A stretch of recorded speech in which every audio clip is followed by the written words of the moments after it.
Welcome to the Salmon Runs YouTube. Enjoy the video. You begin by confirming two prerequisites: API access and N8n admin rights. Once done, create an OAuth 2.0 client in Google Cloud, set the redirect URI to your N8n callback, and copy the client ID and client secret. Make sure you restrict scopes to Drive, File, or Drive. Read only depending on need because least privilege reduces risk.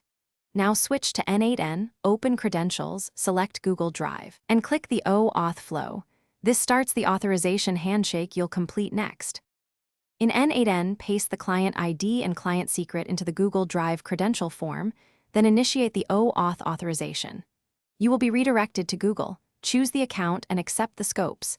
This issues access and refresh tokens so N8n can act on your drive. Once N8n reports success, save the credential and create a simple Google Drive node, like List or Get File, to validate permissions. If the test returns expected files, you've completed the core integration and can build workflows.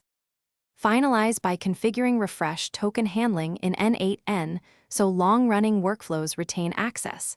Copy credentials to production securely. Make sure your OAuth consent screen is published if using external accounts, and adjust scopes if you need create or edit permissions versus read-only.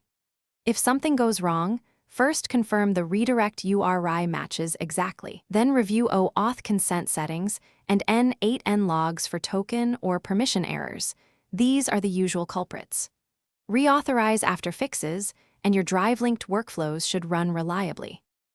Thanks for watching. Consider subscribing if we helped you.